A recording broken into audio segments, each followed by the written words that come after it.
playing in a way where he never allows a draw to happen.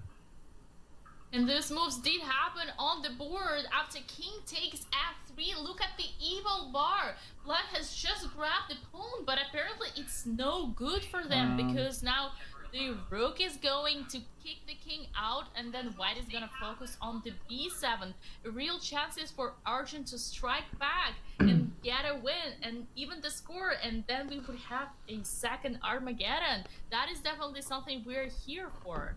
And I think what Magnus might have been counting on was potentially a move like bishop to f5.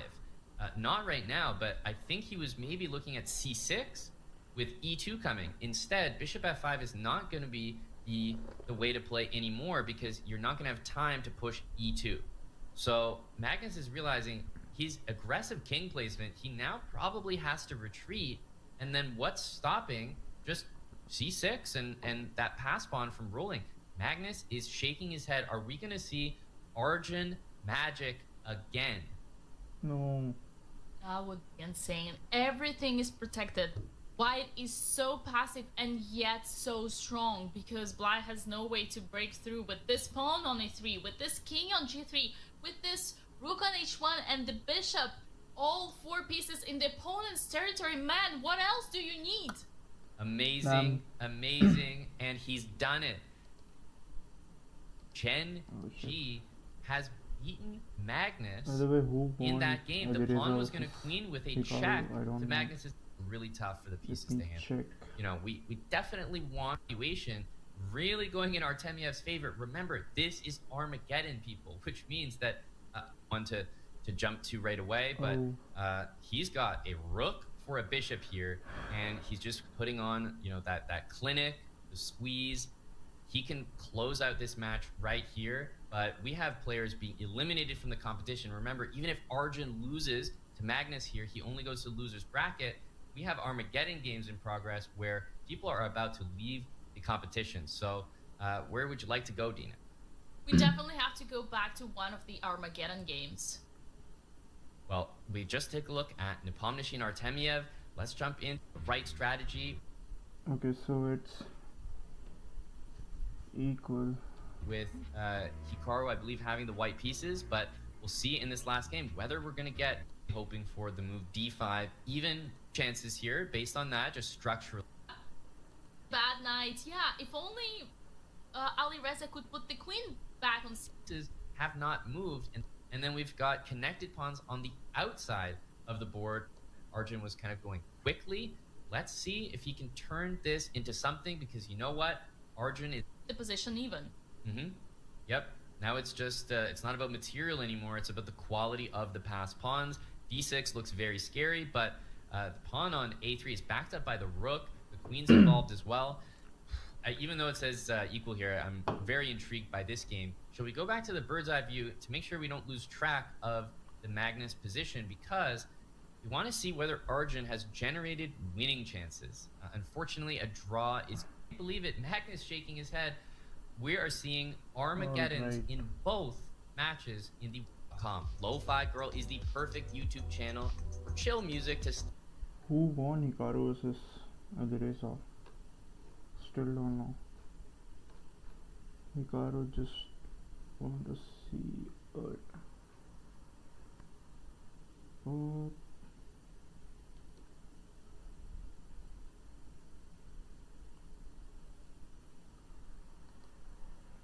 Okay, so we'll have to wait for Armageddon. I'm gonna play Blitz.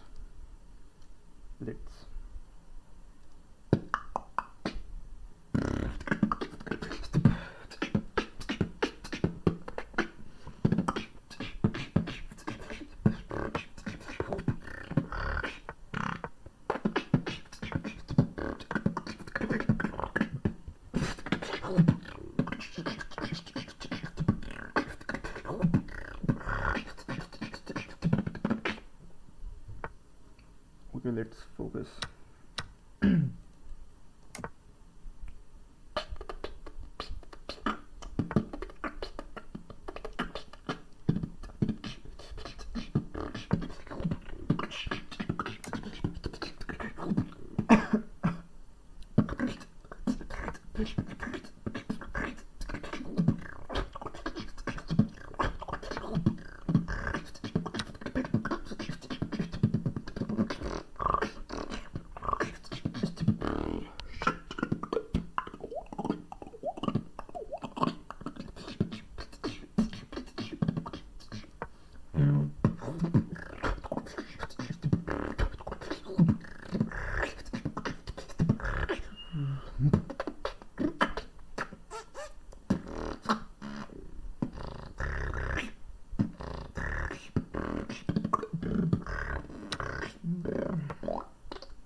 I'm losing that pawn.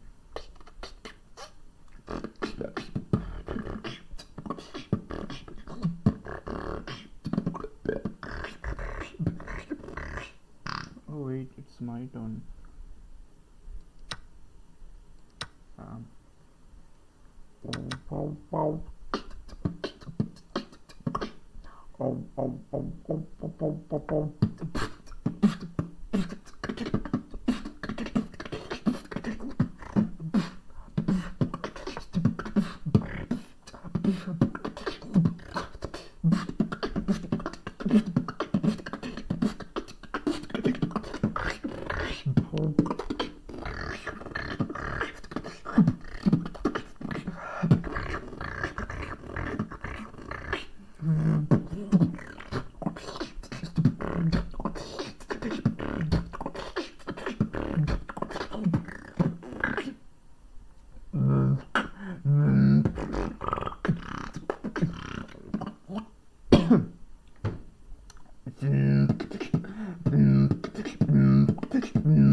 Oh shit.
Oh shit, नहीं.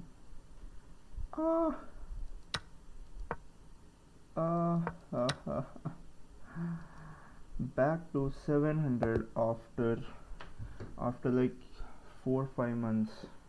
भाई क्या हो गया मेरे को.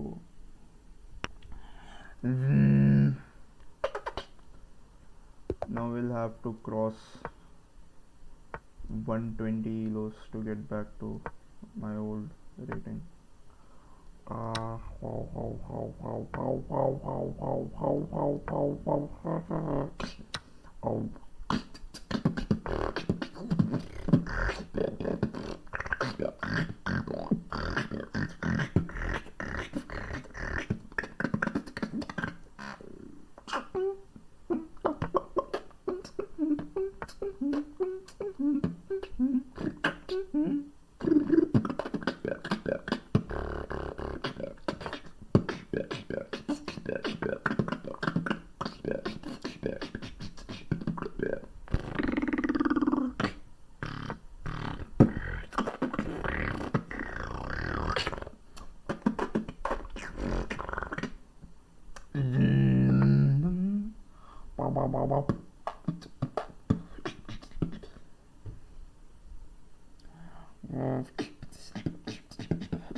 I knew it.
Damn, क्या तो भी हुआ.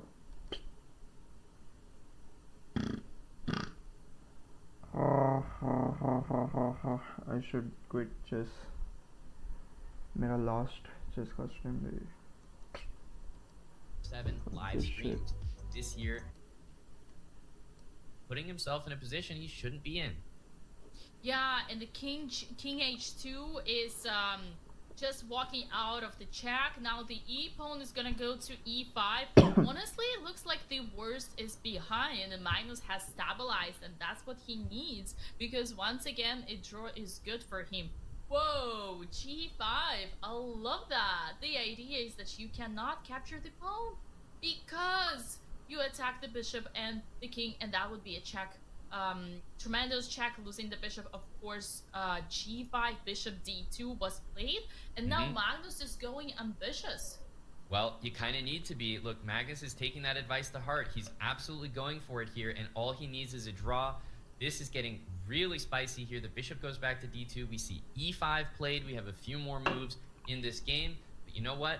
Let's keep jumping back and forth between them. We're going to take a look at Hikaru's game against Alireza, because there is an advantage that's starting to open up in that one, and it is actually for Alireza with the white pieces. The time is almost even, but the moves are coming in, and the attack is raging against that black king. Oh, my lands. The e5, the f5, f6 in the air, the bishop is about to check the king, and the g7 checkmate in the air in some distant future, knight g5, all sorts of jumps. And one thing I do have to highlight is that the knight is once again on b1.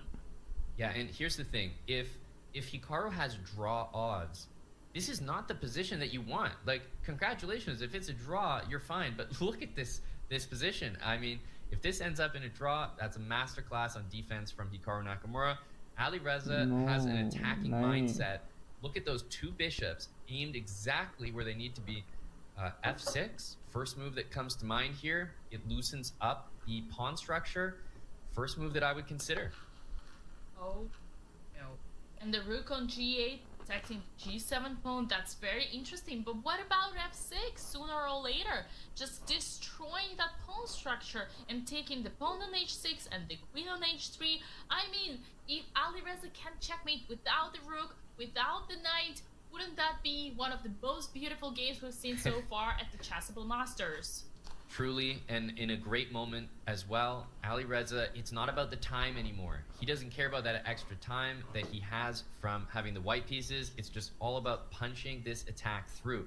I'm looking at the move f6. I can't help but stare at it, because f6 right now, even if the pawn takes, maybe queen to h3, and I'm looking at the h6 pawn as a target. Queen can also go into f5 and deliver checkmate on h7.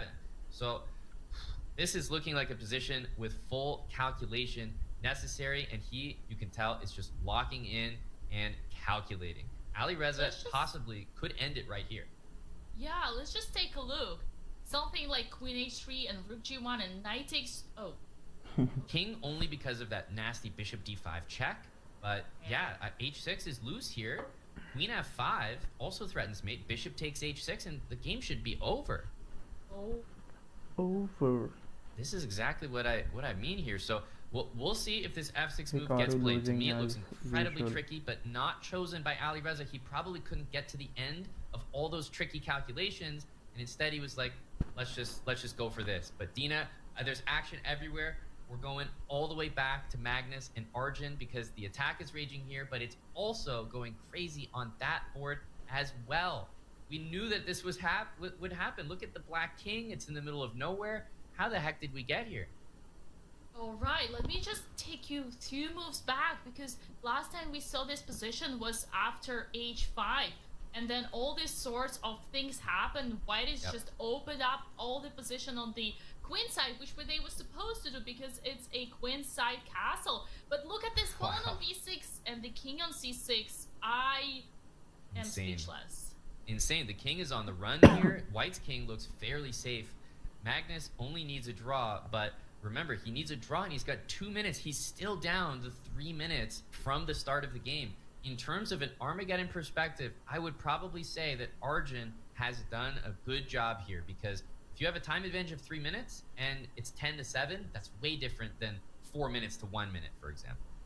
And now Magnus goes with e4, trying to create a passed pawn and potentially an attack on the opponent's king, which is actually very smart. And Magnus still has 2 minutes, so yes, the 3-minute advantage is huge, but Magnus has enough to figure the position out. Definitely does. It's rook to e1. I mean, that has a question mark by the engine, but it feels a little bit harsh to me. Lots of moves to be played here, and remember, even just some moves that repeat a little bit, not 3 times, of course, or Magnus would win, but for example, a move like rook b1. Let's say the king returns, you're happy to waste time. e3, your move was played. He wants to get some threats against the white king now. And potentially create a pass pawn and everything together. Now white can't throw a check on b7. The king would just go back, and then white probably should exploit the option of rook b8. Oh, bishop e1. Not the best option by white, although it seems so logical. Just protect that pawn and protect the king. Yeah, the engines are so good at assessing danger, much better than humans. They'll just say, no problem. But instead, bishop e1 looks safe because you're watching over the g3 pawn. Instead, look at this. I mean, we have the most incredible pawn structure for Magnus Carlsen here. Whose king is safer? I honestly don't know.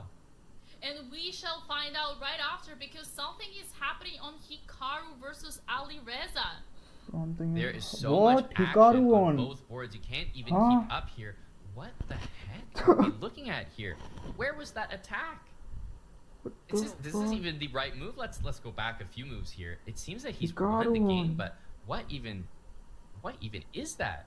So last time we saw this position, knight e2 was played, developing the knight, bishop d4, knight e4, putting the knight to the center, knight c5, knight takes c5, bishop takes c5, rook e1, knight c4, bishop f4, rook b8, queen h3 is a blunder because of queen h4. Oh my god, queen sacrifice, and after queen takes h4, bishop f3 would deliver a tremendous checkmate with both bishops.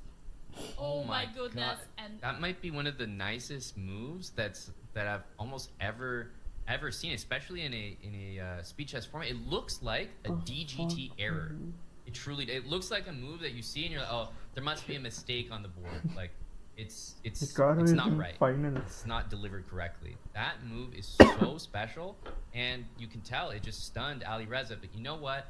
I couldn't believe that in that game, Magnus in it was not f6 played by Ali Reza. He had the attack, but instead, I called it earlier, defensive masterclass from Hikaru. How did he pull that off? Yeah, that's something we shall find out later if we get a chance to speak to Hikaru. But right now, we need to put all our focus on Magnus versus Arjun. And something changed here. Last time we saw this position, the beautiful pawn structure occurred, but now rook b7, bishop c7, and white is trying to win that bishop. And in the meantime, black is doing checks. And once again, let us remind to everybody, perpetual draw is in favor of the former world champion Magnus Carlsen. What happens if the king goes to h3? Let's go. Yeah, I think after that, the pawn goes to g4, and white probably gets checkmated. And so instead of losing the game, he makes the draw, which is obviously pretty much like a resignation of the match. But Magnus, he's breathing a sigh of relief. He can't believe he was lucky enough to find that perpetual check in a tense position. Oof, he is really happy with that result, you can tell. And Arjun, you just have to feel for him. He really took Magnus to his limit, but it just wasn't enough. Yeah, and I just want to show everybody this beautiful checkmate that would have occurred in case of king h3. Not that it would matter, but it would be after queen e2. And actually, I might not show you because it's only 8 moves. Only 8? Okay, yeah. If you play him quickly, I think we might have time. And king h3. Checkmate. And then queen. I just don't believe they would even calculate all that. I think it was just a decision based on the feeling, because worst come to worst, Black story would always have a perpetual here, and that's why the game finished in a draw. Yeah, I think Arjun knew, like, if he goes for it, he can lose, but it's definitely a draw. And if he doesn't, it's just a draw. So it's just kind of a gentleman's thing. He takes his loss based on the draw in Armageddon. And we have 2 official results after that. So let's take a look at what this means for our bracket. On the winner's side, where the action just happened, Magnus Carlsen in Armageddon. We thought that he would get it done a lot earlier in the match. Arjun from Gen G, you have to be impressed on how he took the former world champion to his limits, but it wasn't enough. Magnus Carlsen wins. He moves on to the winner's final. Nakamura, quite literally the move of the event, maybe of the year. I am so impressed by Queen H4 there, a stunner in Armageddon, and he moves on, which means our winner's final is set. It is Team Falcon, Team Nakamura, and Team Liquid Magnus Carlsen up there in the winner's bracket. Yeah, that's honestly, we could not have asked for a better winner's final. Truly, because there's no better way to say it. Magnus Carlsen, Hikaru Nakamura. Let's get back to 800 at least. 2 games jitna bas. No, maybe 3.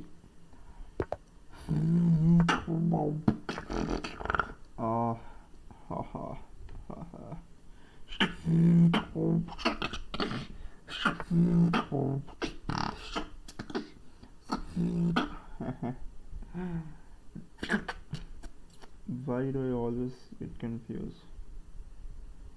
Obviously this, then he'll go up.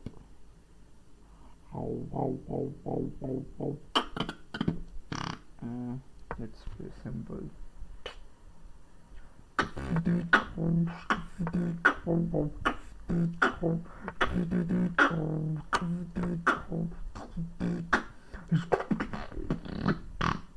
Oh shit, oh shit, oh shit, क्या हो गया?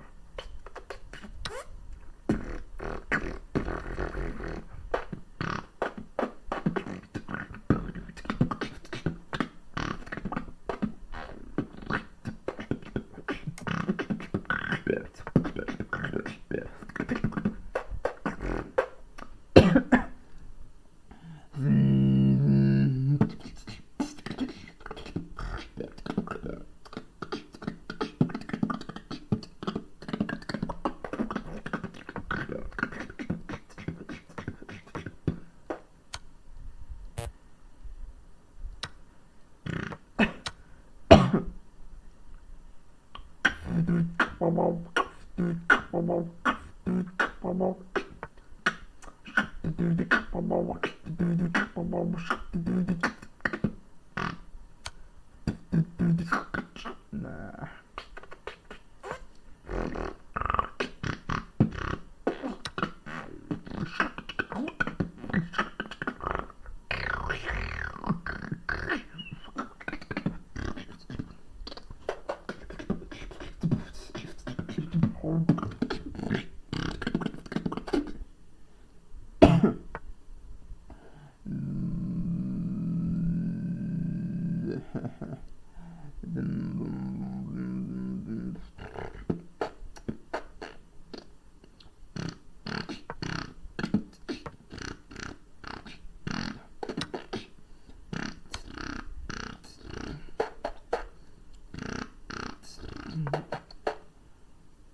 What?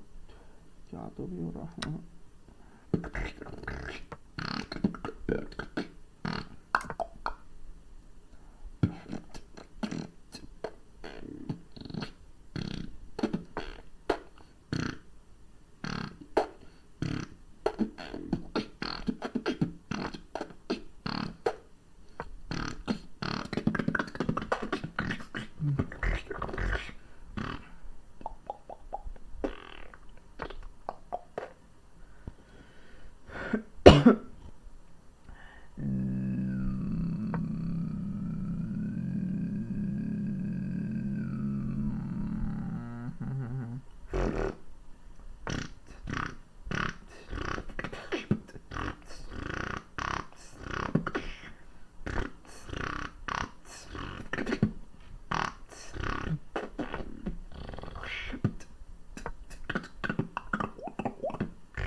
in this game.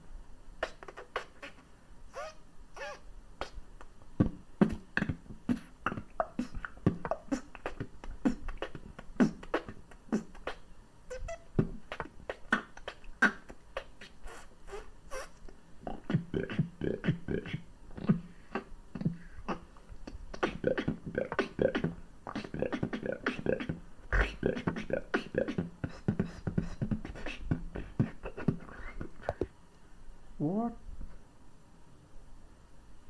क्या हो रहा भाई?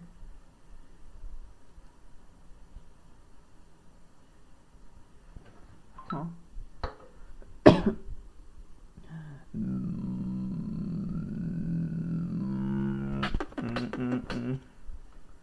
Free win.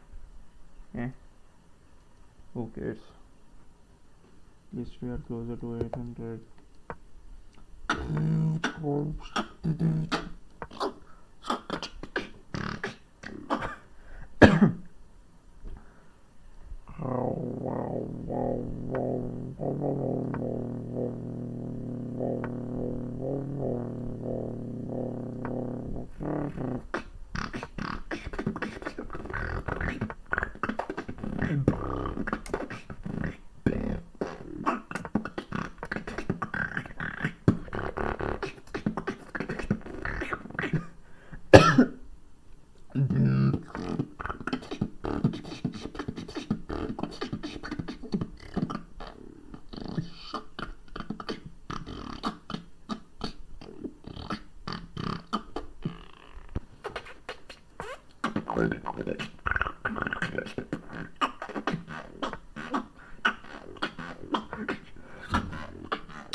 Who cares?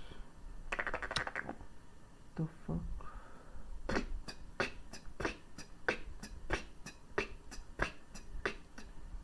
क्या लिया है ना? Pawn. Seriously, भाई. Seriously. Wow. Oh shit. Oh shit.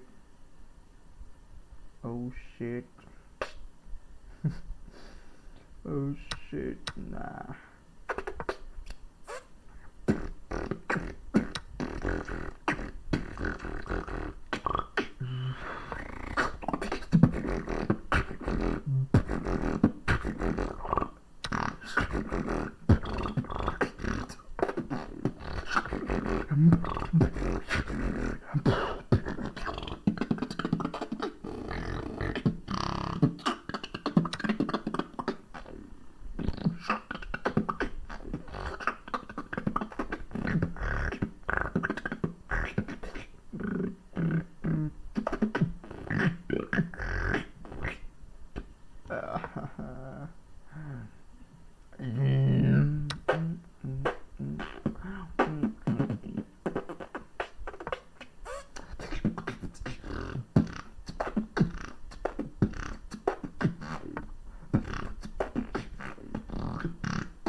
अरे क्या ब्लंडर कर रहा हूँ बाप में.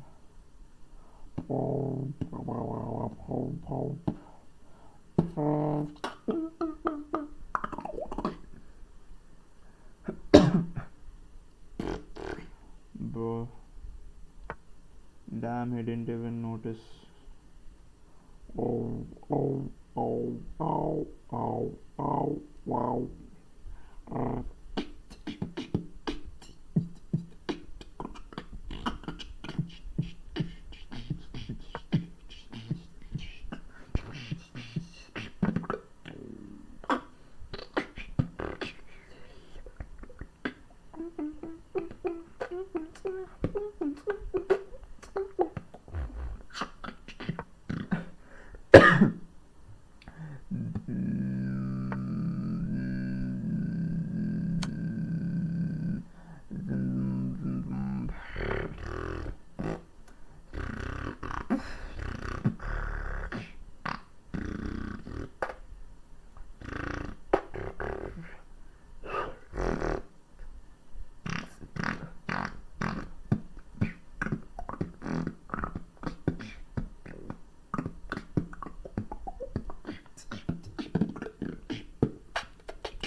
How the fuck should I even win?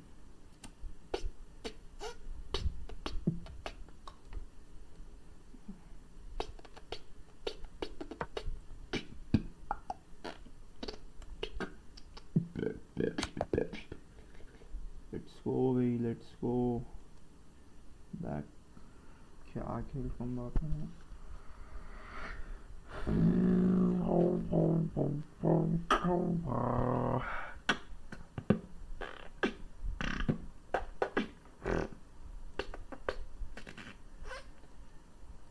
Do we have two of the absolute best ever.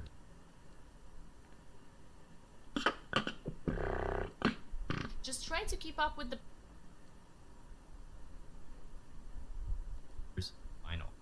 What? Yep, and here we go with Magnus versus Hikaru. The game has already started, and it looks like it's some kind of a Jabava London. I definitely think Long Castle by Magnus is almost guaranteed, although hey, you could always just play it calm with just bishop d3 short castle. I think that Long Castle is the more ambitious approach, but also more risky. So very soon we'll see what type of risk Magnus is looking to take. Team Liquid versus Team Falcon. Yeah, and that means we shall take a look at two other games that we have going on as we speak. In fact, Yanni Pomnishi is battling out with Andrei Yesipenko. That is a definitely interesting game. But we also have Duda versus Yu Yan Gi. Which one? Let me check the audio. In fact, Yanni Pomnishi is battling out with Andrei Yesipenko. That is a definitely interesting game. But we also have Duda versus Yu Yan Gi. Which one?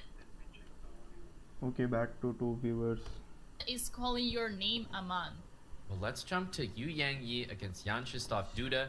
Of course, we're going to keep a very close eye on Magnus and Hikaru. That is definitely the place to be. But a reminder, in the losers bracket, it is 2 games, best of 2.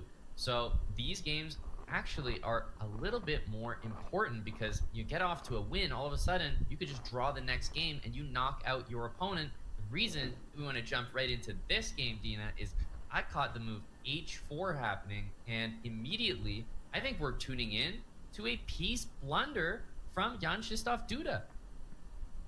No freaking way. Yep.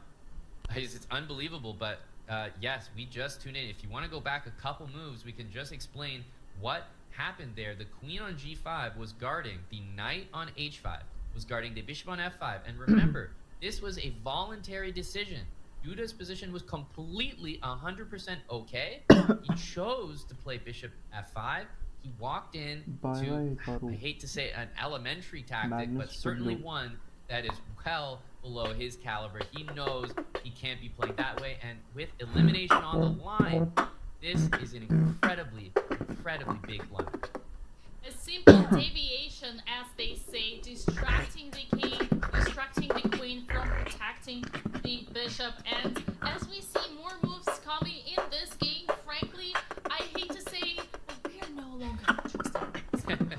Yeah, we had to set the stage here and just say that Yu Yangyi out to an incredible start. We'll monitor, but it looks like Yu Yangyi is out to win this one, which means let's jump back to our bird's eye view and take a look at some of the other games in progress. This one over here is the other one in the loser's bracket, right? This is going to be bottom right of your screen. We just want to take in the position and see what's going on there, and then spend our time, honestly, on Carlsen versus Nakamura. So Nepo versus Espenko. This is the other loser's bracket, other best of two matchup. And Pomnishi, he blundered that checkmate. He's kind of lucky to even be alive in this competition. But nevertheless, here he is. He's battling away against Espenko, and have to like his chances here against his compatriot. Yeah, lots of compatriots, honestly. Taking into consideration that Vladislav and Timur was representing the same territory, but in any case, chess is an individual sport, so everybody is on their own, and that's why it's so cruel, and that's why these players are sometimes so arrogant or confident. You call it the way you want, but confidence is important in chess.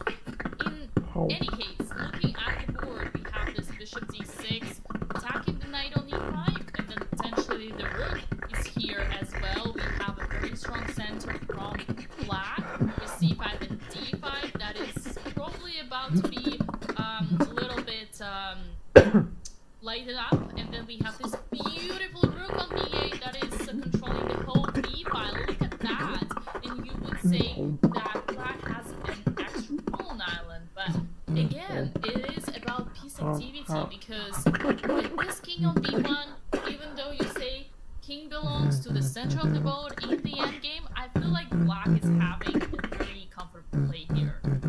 Yeah, I definitely think that there's a lot to be said about that position, but probably because it's still in the development phase of the game. Let's jump to a game which is developing into a losing position for Hikaru Nakamura. This is Magnus jumping in with moves in the center that I think Hikaru did not anticipate. If we think about where we left it and where we are right now, the changes indicate that Magnus utilized his lead in development and opened up the entire center before Hikaru was able to react. So we're probably going to see the move long castles and e4, and we see exactly that. The bishop on f8, you highlighted it earlier, cannot move because of the g7 pawn, and this is causing Hikaru's king to be stuck in the middle of the board. Brilliancy in the center, e takes d5. Why is it a brilliancy? Because there's a knight hanging right in front of us. And he continues, I think. Yeah, and white just does not care. And now black cannot really take the knight because of d takes e6, completely opening the king, followed by a checkmate in2. If black were to take back that pawn, that's why black played knight f6. But now it's just d takes e6. Once again, do not care about the knight this time because the queen is pinned. That's a typical x-ray, and now knight h5 trying to attack white's king. White's queen, sorry, but queen g4, knight takes g4, e takes f7, intermezzo, checking the king, and king f7, queen f4, check, queen f6, rook takes d4, queen takes f4. We're heading to the endgame, ladies and gentlemen. Rook takes f4, king e8, bishop d3, and let's just make a count. 1, 2. I think that the conclusion of really everything we just saw is that Magnus has converted an attack into what should be a winning endgame. It doesn't seem like much that he's up 2 pawns, considering he was absolutely laying on the pressure earlier, but at this level, that is a winning advantage. So you can see Hikaru just shaking his head on the camera. He was not happy about this at all. Magnus has kind of played this Chobaba London position exactly the way that you're supposed to, opening up the center with e4. However, it was that brilliancy in the center, hanging a piece, that really shocked Hikaru. He couldn't take it. He did not end up taking that piece on c3. Instead, he was forced down this path where credit to him, he survived, but at what cost? He's down a couple pawns, his pieces are not developed, and the bishop pair, if you can even call it a semblance of an advantage for him, it looks like it's about to be traded off. Yeah, unfortunately, there was a hope because sometimes they say bishop pair gives you 0.5 point. That would only slow things down to 1.5 advantage for white, but this is not like that. It's not just about counting the points, it's also about the piece activity, and let's be honest, black hasn't yet even finished the development. We are watching Magnus. Well, not finished, but even undoing. Destroy with bishop back to c8. Look, the position of black's king here is questionable. There's no way it's going to survive. Probably the best that Hikaru can hope for is to just trade some pieces and go into an endgame down a couple pawns, but you're entering a phase where Magnus Carlsen is a technician. He's been pretty good throughout his career. All I'll say is that I think 2 pawns is a little bit too much, but we did see Arjun Erigaisi defend against Magnus in a number of positions that I think Magnus would always expect himself to win. So from Hikaru's perspective, it's mainly just the time ticking down and the fact that the bishops are being traded, that he's just not happy at all. Yeah, and I was just gonna say, Aman, that was interesting, kind of playing hide and seek with 2 bishops standing, looking at each other, but Hikaru could not, decline the exchange, because had he done that, then he would be facing a checkmate by, well, probably not a checkmate, but a harvest, serious harvest. But anyway, this is the position we have right now, and yeah, I agree with you, Aman. It's just not enough compensation, like not chances, practical chances to swindle whatsoever. And the bad thing about this situation is that Magnus was somehow losing confidence, doubting himself, because he had a very unlucky sequence of things in his previous match. But starting a matchup with Hikaru on such a devastating win is definitely a huge boost for his confidence. Yeah, and we've seen most of the matches in the winner's bracket in these last couple rounds end up quite close, so I don't think you should lose faith in Hikaru, even if he's going to lose this first game. I don't think it really has match implications just yet. It is a best of 4. There's lots of time, but an emphatic start for Team Liquid and Magnus Carlsen here, as it definitely looks like with the time advantage as well, 2.5 minutes plus the 2 extra pawns, you have to trust Magnus that he's going to convert this one. There's just no other way to think about it. Yeah, and with all due respect to Magnus and Hikaru, I almost want to suggest you to take a look at the other game that we have yet undecisive, which is Jan Nepomniachtchi and Andrei Yesipenko, as we know that Yu Yang-gi and Yang Shishtatura are probably gonna finish their game soon because of that piece blunder. Oh, and just before we are leaving this game, I see a resignation. Just resigned. Yeah, I think you called it right there. It was, probably time to leave, because it looked like the match was about to end, and indeed it did in that exact moment. Hikaru not going to play that on because he trusts the technique and the time advantage that his opponent had. So Liquid with the first blood, and we go back to the game in progress here. And this one is Jan Nepomniachtchi against Yesipenko. Remember, we're not in Armageddon here, so... Let's see how many games we'll lose tonight. I already lost 3, I guess.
Oh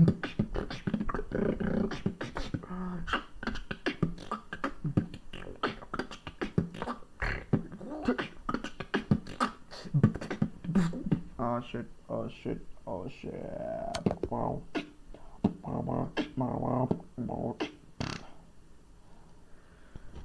One more lost.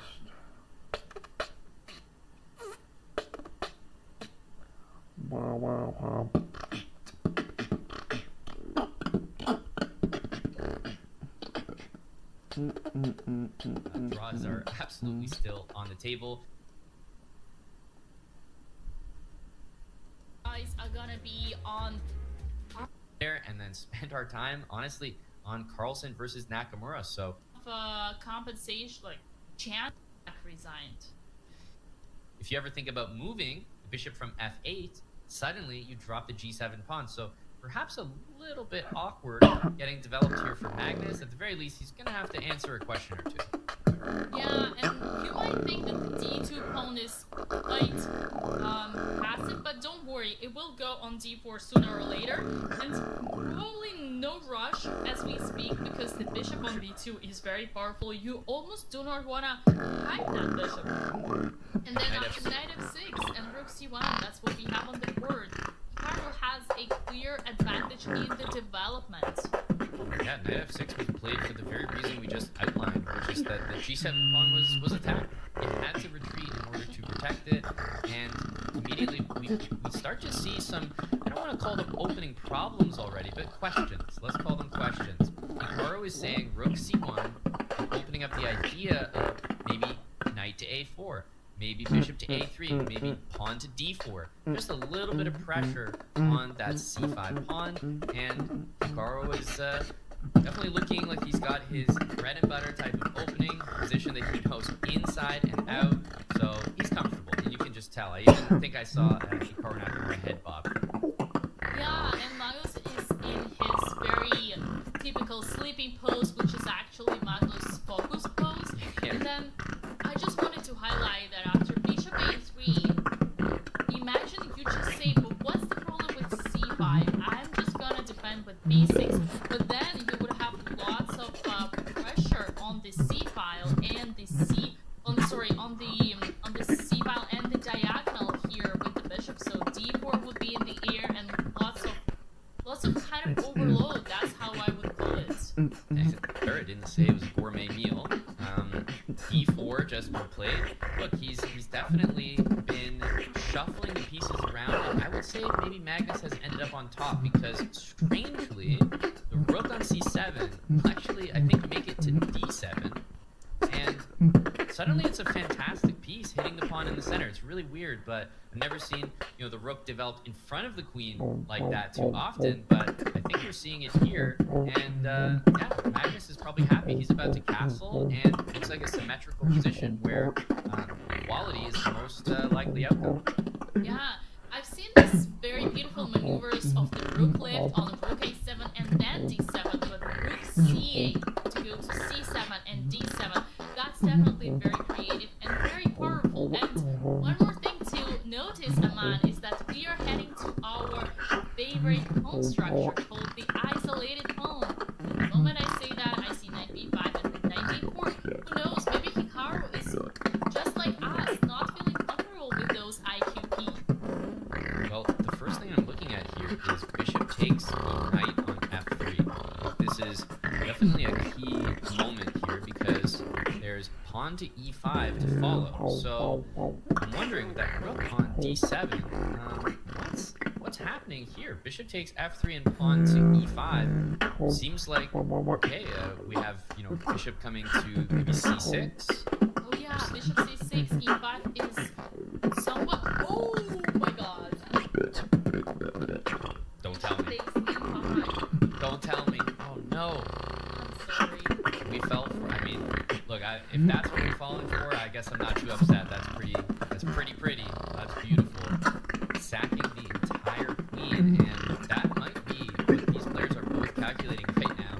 Magnus, maybe to his credit, did not want to end up on the opposite side of this. And based on Hikaru finding that queen sack against Alireza, I'm telling you, he already spotted this. Hikaru will win this match. Beautifully played, and that's why Magnus decides to not consider bishop f3, but instead go for short castle. And the position is pretty even, and it is definitely in Magnus's favor because he is leading by a point here. And then once again, the X-ray is very uncomfortable. So sooner or later, especially now that there are no bishop c6 checks, I think Hikaru should consider getting the hack out of this X-ray. I agree. Yeah, he also has the option to play knight e5. I thought knight e5 was the most logical looking move here because it just hits the rook outright and also stops e5. And then maybe you can follow up with bishop to f3, or kind of depends where the rook goes. I assume rook c7 will be played. So yeah, I kind of expect knight e5 here, but I agree. There's nothing too special about Hikaru's position. Also, that time is ticking, right? He's about to go under 5 minutes, which is going to open up almost a 2-minute time advantage for Magnus Carlsen. Yeah, and one more thing to take into consideration, that this is Hikaru's white color. And for those players, it is a big deal, especially when you need to strike back. Now, Hikaru is listening to my advice, thank goodness, and he's going with a queen on c2, and after bishop a3, rook to d1, although I'm not too sure it's a good thing to follow my advice, but in any case, an interesting follow-up, and no more pressure on the d-file. Yeah, now it definitely feels like kicking the rook off the c-file indicates that, you know, we might see a move like, I don't know, Yu Yang-yi.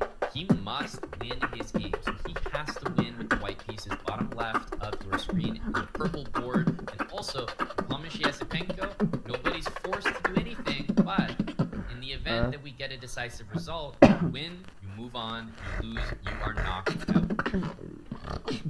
Right, and young Shishadura actually is in the must-win situation here, so he's trying to squeeze the water out of the stone, it looks to me, because the position is completely equal, although he has an open file A, but so does black control the E file, and sometimes having an open file is not enough. You also need to have squares where to enter, and there are none on this A file. Yeah, this is a position where you've got the bishop pair for white, but you can hardly tell. The bishop is tucked away on f1. I'm expecting that we're going to see some sort of exciting moves like pawn to e4. Maybe you can start to get that bishop out to the g2 square eventually. White's queen looks like it will be stationed pretty well on c4 or maybe c2. And in the meantime, it's the dark squares that are a problem. So don't be surprised if you see pawn to c6 and maybe bishop to c7. I feel like Yu Yang-yi is starting to get ideas of queen to h2 checkmate. Wow, beautiful. I'm mesmerized on how the moment you called g4, it actually happened on the board. And then apparently queen d6 wasn't as precise because now Wei is the one who has this slight edge. And I assume that c6, bishop c7 is just too good to be true. Might be followed by f4 and just holding everybody down. Agreed. That it was kind of it's a really basic idea. At this level, they're going to know exactly what's up. I don't think that's going to be successful. Playing on the dark squares makes a little bit more sense for black, but for Duda, bishop pair, a clear plan of maybe bishop g2. I mentioned queen c4. We've seen that already. I think pawn up to f4, maybe trades on the e file, and just pushing those pawns on the king side is a clear and easy plan to follow, and he can maybe just play with his time advantage and the clear plans. I like his position, and I like his chances to win this game and force Armageddon.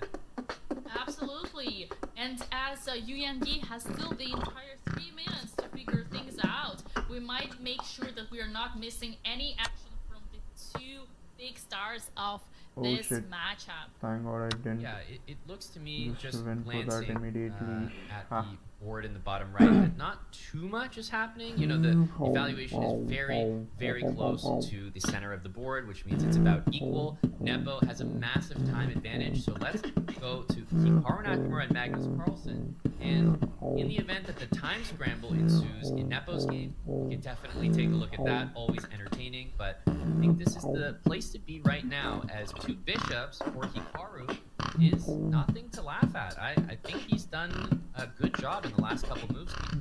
This is looking to me like the best situation that has ever happened in this game for Hikaru. And I just want to take you real quick through the moves that we might have missed. It was bishop a3, rook d1, and now queen c7, queen b1. Look at this bishop to e4, sort of attacking the queen, but the queen is very powerful with the bishop here. A very typical setup when playing this type of pawn structures. And now kicking the queen and the beautiful knight on e5, almost like tables turn. And then after knight c6, white is forcing black to give away a pair of bishops, and after rook 3 on the open file, this is where we are right now. And yes, the activation of the king to e7, I love that. It is an endgame after all, but queens are still on the board, so you gotta be careful. And look at white, they're doing the same thing. King f1, queen c5, queen a4, and that is where we are as we speak. He's trying to force these queens off the board, but also now you have to think about the queen also into d2. That's a real consideration. You have d3 bishop hanging, b2 bishop hanging, also queen d1 checkmate. So maybe queen to d2 from black makes a lot of sense, and he's played it. Yeah, attacking both bishops, and you gotta be careful. Is that queen c2 the only move? You gotta try bishop c2 perhaps, but that's slightly risky. Because who's gonna remember, he was trying to avoid a queen trade. So queen c2 would not make a lot of sense because he spent the last 3 moves trying to avoid that queen trade. So while it's a good move, clearly that's not what he's trying to do. Yeah, Hikaru is trying just to keep more pieces on the board so that there would be more chances to create something. Bishop c5, what a smart move. Covering the defense of the c2 bishop, now check, but just knight d2, but then it's dropping the pawn on g7. But who cares about the pawn when the bishop is hanging? And you know, Aman, I was told by a certain grandmaster that whenever your knight is defending your king, you're never gonna be in trouble. Yeah, it definitely looks like in this position, queen e4 is the only move after knight d7. I don't know how you deal with these hanging bishops down there apart from this. So will we just see either pawn to f5, knight back to f6? There's so many options here for I should have taken the... Ooh, knight to c5 is an inaccuracy? How so? How so? Well, I think it's probably considered Let's an go, inaccuracy, Hikaru. just because now Hikaru's king has safety. You have the g2 square. So I guess queen to c4 is an idea. Just keep the bishop guarded, bring the queen back to e2. Oh, I would never have expected queen h7. What an unorthodox defense. Well, what about g6 in the air? Then the idea would be bishop takes g6, but instead bishop c3 and bishop a3 and bishop b4. We're playing hide and seek with the 2 bishops standoff. Wow, and okay, first of all, there's a repetition. Is Magnus going to go for repetition, or is he going to go for more here? The engine is saying there's more. But Magnus is pretty comfortable with the draw. He's taking the lead, and this is going to be a free-fall repetition after bishop b4. No! Magnus declines the repetition and is going for f5, blocking the bishop. And now the question is, who's gonna defend the bishop? This is incredible. f5, he's going for it. Yes, you can play bishop takes knight. It's going to be opposite bishops, but this is the queen on h7. Why is it there? Right? You've gone way too far away from home. Magnus Carlsen, I think he smells blood. He smells an opportunity to win this game. Bishop on c2 is trapped. Oh my god. And then Hikaru has to sacrifice the bishop on f5. 2 pawns that he's been grabbing, but is that gonna be enough? Still a little bit of hope for Hikaru, but only for a perpetual, which would still be a comfortable result for Magnus. That's crazy, because it was Hikaru that I felt, you know, he had that bishop pair, he was avoiding the queen trade. Clearly he was trying to be optimistic in the position.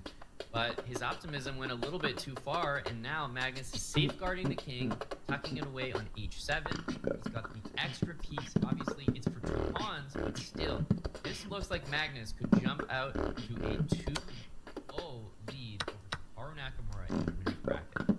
Which would be an insanely hard situation for Hikaru. Now we see c4 trading more pawns, kind of liquidating that weakness, probably going after a2 if pawns were to get traded, as now Black King is really safe. And I do want to highlight that here for Hikaru, it's definitely not a funny situation to be in. Now hang on a sec. The A pawn is dropping. So the A pawn is about to disappear. Winning chances just change dramatically, I think, because now if you trade the queens, I'm not sure that this is a win anymore. And don't forget the time. There's no increment on this game. Hikaru is one of the best speed chess players in the world. He could win. Oh no. It looks like Hikaru is back on track with his queen checks and everything. And the pass pawn. That's incredible. Yeah, Hikaru just absolutely works some magic there. He is going to most likely make a draw. I still think he has some winning chance. I know it sounds crazy to say, but with no increment chess, the king running away everywhere, there's opportunities. I believe you. And now after queen takes a2 and the queen trade, White is just gonna try to activate their king, because White is absolutely not afraid of the queen trade, because the king is gonna be faster to this queen side. And the beautiful thing is happening that it is a queen endgame, and Black is once again activating the king. As long as Black doesn't blunder m8 in 1. Oh my god! It's queen trade forced by Hikaru, but that's not the right thing to do. He goes for it. Remember, if he takes on h6, it's going to be a draw, and he's just going to hide his king in the corner. And I believe we're just going to see the draw made here by the players. Yeah, no one's going to get into any funny business about flagging. A shocking result, and as Hikaru blundering a piece, you have to almost count that as a win. Competition, and is going very important. Back on track with his queen checks and everything, and the pass pawn. That's incredible. Yeah, Hikaru just absolutely works some magic there. He is going to most likely make a draw. I still think he has some winning chance. I know it sounds crazy to say, but with no increment chess, the king running away everywhere, there's opportunities.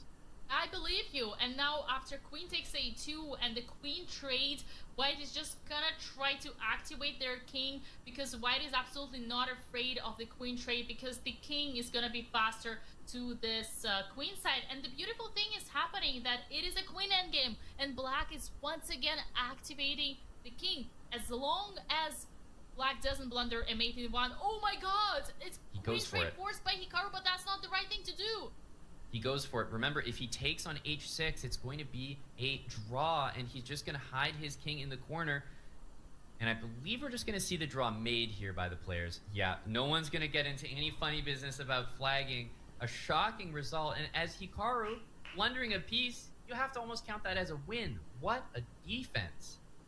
And both players are smiling. We saw that on their camera. GG's by Hikaru.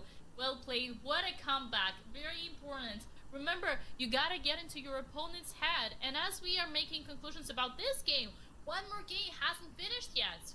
Let's go straight there. We also have a result. Jan Nepomniachtchi beats Esipenko because they were tied half apiece. That means that Nepo just knocked out Esipenko from this event and moves on in the bracket. And speaking of knockouts, young Krzysztof Duda here really needs to win this game. And he has 32 seconds versus 15. It's an opposite colored bishop endgame, but lots of things are about to happen, and young Krzysztof Duda just has to do the dirty flagging. And you know what? He's going to do it. First of all, I've seen Duda play Bullet on chess.com. He's a phenomenal player. He's probably very used to this. Guess what? He's going to make a ton of moves. He's going to make a pawn move, and then he's going to make a lot of bishop moves again. This is a guy who has played Bullet before. He's very good. He's seasoned. He knows exactly how to flag this. Let's see if he can do it, because look at those pawn moves on the king side. There's h4, there's h5, there's f4. He has so many pawn moves. This is an easy win. Just let's take a bet of what time he's going to play f4 and attack the bishop. it doesn't matter anymore. I mean, at this point, he might even be winning on the actual board. Masterclass on flagging right there, ladies and gentlemen. Jan Krzysztof Duda is going to tie this up. Beautiful play, and he's so relaxed, and that's gonna mean amazing news for Aman Hambledon as we are heading into yet another Armageddon. That's right. We have Armageddons incoming, which means we have tied matches in the losers bracket. Krzysztof Duda against Yang Yi. That is 1-1, but Jan Nepomniachtchi is moving on. I believe that Nepo will move on to play Arjun. We'll have to see the bracket again, but there are your results. Magnus Carlsen, Hikaru Nakamura, a draw in that game. Unbelievable considering that Hikaru got overzealous and kind of blundered his bishop, so he had to sack a piece and still made the draw. That is insane, but Magnus retains the lead. What an exciting sequence, and we still have 2 more games to go for Magnus and Hikaru, and yet the Armageddon once we come back. Absolutely. We are going to be back with Armageddon with more matchups, but we want to let everyone know about something a little quirky. I mean, he's focused on the game at hand, on the match at hand, but Magnus also has something else famous about him. His genes, if we recall, when he was unpaired in the 9th round of December's World Rapid and Blitz Championships. The world #1 and his infamous genes took over the chess world.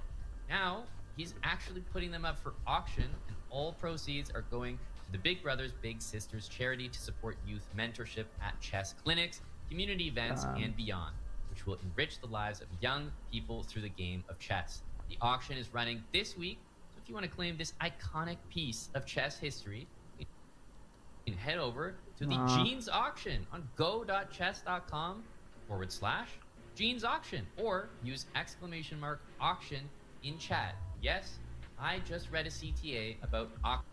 Alright, that's it. Or should we finish?